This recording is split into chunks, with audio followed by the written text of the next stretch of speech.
purpose only. আজিকর কাণ্ডে supreme কোর্টে শুনানি চলছে। আপনাদেরকে জানি রাখি, অপরাধস্থলে চরিত্র বদল করা হয়েছে। 5 দিন পর তদন্ত করতে এসেছিল এমনটাও জানতে পারা যাচ্ছে। শীর্ষ আদালতে জানালেন তুষার মেহতা। তিনি আরো বলেন, ডেপুটি সুপার জানিয়েছিলেন নির্যাতিতা চিকিৎসক অসুস্থ। তার বাবা মা আসার পর জানানো হয়েছিল তিনি আত্মহত্যা করেছেন, এমনটাও জানতে পারা যাচ্ছে। আপনাদেরকে জানি রাখি, আজ অত্যন্ত গুরুত্বপূর্ণ যেদিকে আমাদের নজর থাকছে আজিকর কাণ্ডে সুপ্রিম কোর্টে শুনানি, এবং সেখানে তুষার মেহতা বলছেন যে ডেপুটি সুপার জানিয়েছিলেন নির্যাতিতা চিকিৎসক অসুস্থ। তার বাবা মা আসার পর জানানো হয়েছিল তিনি আত্মহত্যা করেছেন। সৎকারের পরে এফআইআর দায়ের করা হয়েছে বলে আদালতে জানান তুষার মেহতা। শ্রাবন্তী আমাদের প্রতিনিধি আমাদের সঙ্গে রয়েছেন সিজন ও শ্রাবন্তীর সঙ্গে কথা বলবো। শ্রাবন্তী, আর কি তথ্য পাওয়া যাচ্ছে এখনো অবধি, কি আপডেট?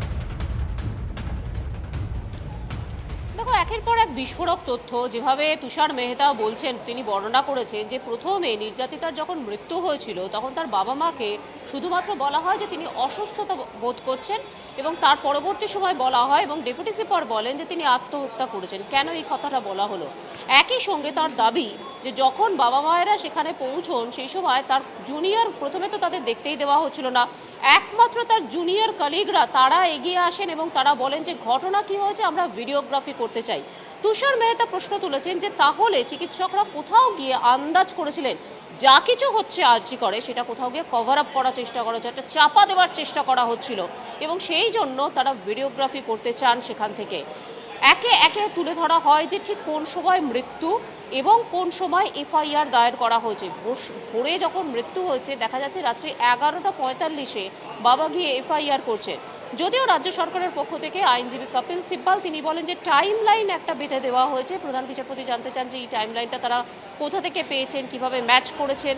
জানানো হয় যে থানা থেকে একেবারে এই টাইম লাইনটা তারা এনেছেন এবং সেই টাইম লাইনটা কোর্টে জমা দেওয়া হয়েছে। একই সঙ্গে ময়না তদন্তের রিপোর্ট জানতে চেয়েছে আদালত। ময়না তদন্তের রিপোর্ট এই মুহূর্তে জমা পড়েছে শীর্ষ আদালতে। আসলে শীর্ষ আদালত খতিয়ে দেখতে চাইছে যে ময়না তদন্ত অর্থাৎ মৃত্যু কিভাবে তিলোত্তমার মৃত্যু সুনিশ্চিত করা হয়েছিল, অভিযুক্ত যে ছিলেন বা যারা ছিল তারা কিভাবে এই খুনটি করেছিল, সেই গোটা বিষয়টা, তার যে যাবতীয় আঘাতের চিহ্ন থেকে আরম্ভ করে সব। শ্রাবন্তী, এখান থেকে আরো একটা প্রশ্ন, যে এই যে দেহ দাহ করা নিয়ে একটা তাড়াহুড়ো, যে বিষয়টা নিয়ে বিতর্ক সৃষ্টি হয়েছে, সেটা নিয়ে কি কোনো আলোচনা এখন অবধি সেই বিষয়ে কেউ কিছু বললেন? দেখো, আপাতত যেভাবে তাকে প্রথমে খবর দেওয়া হয়েছিল তার পরিবারের লোকজনকে, এবং তারপর তারা এসেছিলেন এখানে, সেই গোটা বিষয়টা নিয়ে অত্যন্ত অসন্তোষ প্রকাশ করেছিল শীর্ষ আদালত। এবং এই প্রথম নয়, এর আগেও প্রথম দিন শুনানির দিনও এই কথাটাই বারবার বলা হয়েছিল। আজকের সন্দীপ ঘোষ, তার বিরুদ্ধেও একটা, প্রাক্তন এই প্রিন্সিপালের বিরুদ্ধেও একটা বিস্ফোরক অভিযোগ আনেন আইনজীবীরা। তাঁর বক্তব্য যে গোটা ঘটনা সিসিটিভি ধরে রাখা সম্ভব হয়নি, তার কারণ 14 লক্ষ টাকার সিসিটিভি ইনস্টলেশনের জন্য যে দেওয়া হয়েছিল, যে সিসিটিভি আদতে বসেনি। সেই 14 লক্ষ টাকা তাহলে কোথায় গেল?